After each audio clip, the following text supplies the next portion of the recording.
Okay, what's up, guys? Let's talk a little TACKO fall. We still have incomplete information, incomplete reports from after practice and interviews. Let's start with what we have here. Footage of TACKO fall taking a 3-point shot. There he is in the corner back there. Elbow form looks good. And he makes it from the corner. All right, we'll watch that one more time. So they've got TACKO fall taking threes now. I don't think he's as talented a shooter as Aaron Baines. We see the struggles he has from the free throw line. But it is interesting that he's practicing these shots in the corner. That looks like maybe Vincent Poirier. So they've got an assistant coach feeding TACKO fall and Vincent Poirier corner threes. This is cool. And at least one of them, while the press was watching, he makes it. And his form looks good. Look at his forearm is straight up, elbow straight. And we see he kind of jumps to the left a little bit, but this is a brand new action for him, shooting long jumpers like that. And we know he's got all the strength in the world, so it's still a finesse shot. You know, TACKO fall shooting a 3-point shot takes about as much strength as it does for us to take a 4-foot little bunny, right? So anyway, that's the most exciting thing. We have some more shooting from TACKO fall though. This is where he hits Enes Kanter in the face accidentally with his head butt. You see that? Causing a little cut and a little blood to come down from Enes Kanter. But we also have this, which is really cool. TACKO fall facing up, unblockable. And not a very slow release, you know? And his release point is real nice, kind of in back of his head. So even with that height and that wingspan, he still shoots it slightly in back of his head, which is a harder shot to block. And, this is a shot he can get off no matter how closely people guard him.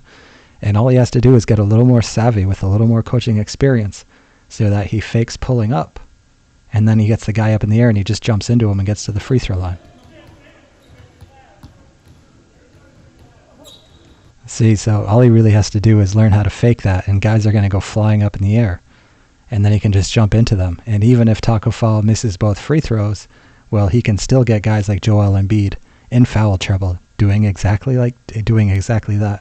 And all he has to do is show that he can hit, at least 35-40% of these shots face up, 13 feet. Real nice. Also notice he doesn't bring it way down. He's just, I guess he does. But he brings it straight up and into a shot. His free throw shooting form is a little more convoluted than that, right? Takes a few more seconds than that, but I wouldn't be surprised if going forward in the preseason we see his free throw shooting form take a lot less time than we've seen it take in the past. Something he's been dramatically hurrying up over the summer, as we saw in Summer League, but I think it's going to take big strides since then. So we have TACKO shooting a 3. We have TACKO shooting face up, and we've seen this stuff over here. So those are the two big new actual game footage of TACKO fall. We have Shemi Ojale making comments about how TACKO fall is very athletic and he gets up and down the court really well, and he's got really surprising mobility and agility, and how he's going to be able to make an impact in the NBA. Unfortunately, we had Brad Stevens. Maybe I haven't watched the end of this, but from what I heard, he wasn't saying anything about TACKO. He was praising Grant Williams to high heavens and saying how long of an NBA career Grant Williams is going to have. But I've never heard him say anything like that. In fact, he said the opposite when pressed about TACKO fall at some point in Summer League, when he said, no matter what TACKO fall ends up doing for a career, whether it's basketball or something else, he's going to be really good at it, right? So the little 6'6" Grant Williams has Brad Stevens praising him to high heavens, but TACKO fall, the 7'6" in socks, 7'7" in shoes, guys. That's a fact. Can't get any real praise from Brad Stevens. And in the same interview here today after practice, he talks about how the Celtics need to get more layups, and he says, of course we want dunks. He says, of course we want dunks and layups. Everybody wants dunks and layups. And yet he doesn't even realize he has the best scorer on the Celtics is TACKO Fall in the post, dunking over people, getting them in foul trouble, finishing layups and putback points for when other people miss or when he misses, grabbing that rebound above everyone else and slamming it down on their head.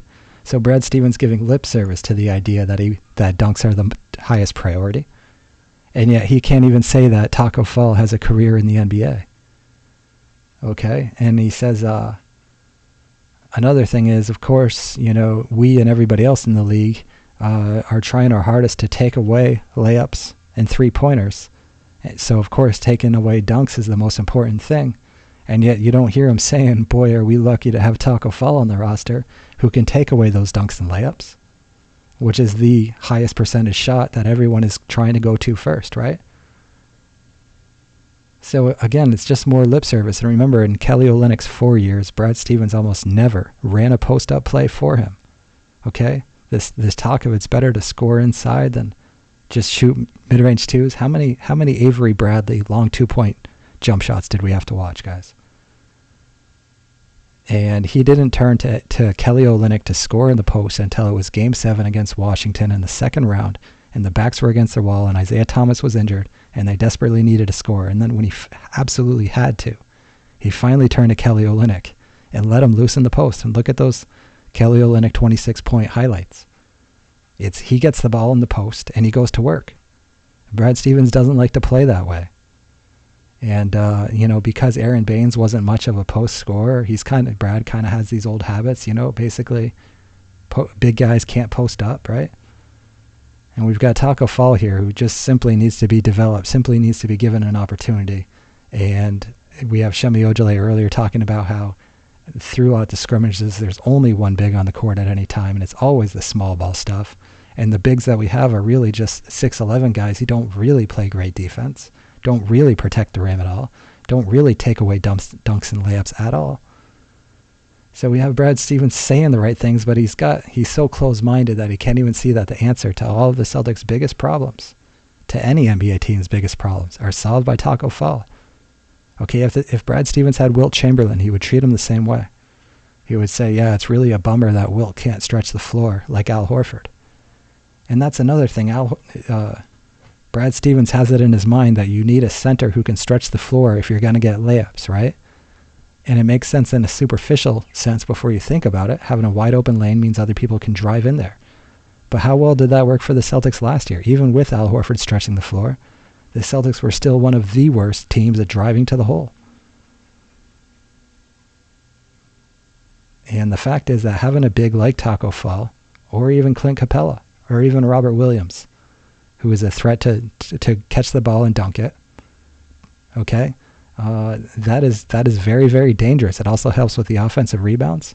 And so when the Celtics went in there last year, it was either make the basket or the other team gets the ball, right? There was no one to pass it to. It was you go in, you either get the layup or the other team gets the ball.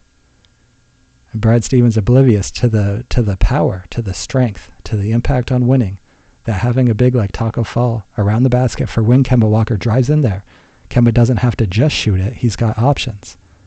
Passing it to TACKO Fall, bounce passing it to TACKO Fall, throwing it off the glass to TACKO Fall cleaning up a missed Kemba Walker layup. These things go right over Brad Stevens' heads. As a former D3 guard, he only wants to win with guards. He only wants to play a guard-centric style of basketball. And in the recruiting game in college basketball, all of the players with real height were all gobbled up by the Dukes, the North Carolinas, the Kentuckys. None of them were really getting recruited successfully to Butler. So Brad Stevens had to play the small ball. He had to play this David versus Goliath style of basketball. But we're in the NBA now, bro, and we have Goliath on our team. His name is TACKO Fall. You can't just go back and rely on this weak David with a slingshot mentality and think that, more times than not, you're going to hit Goliath right between the eyes with a slingshot. And we saw this with the USA strategy in the World Cup this summer, and it looks like Brad Stevens has learned absolutely nothing from that experience. It's very, very, very disappointing. So anyway, guys, I will keep you up to date with more TACKO Fall news as it comes in. Let me know what you think about today's TACKO Fall, TACKO Nation news. And I'll see you soon. Peace.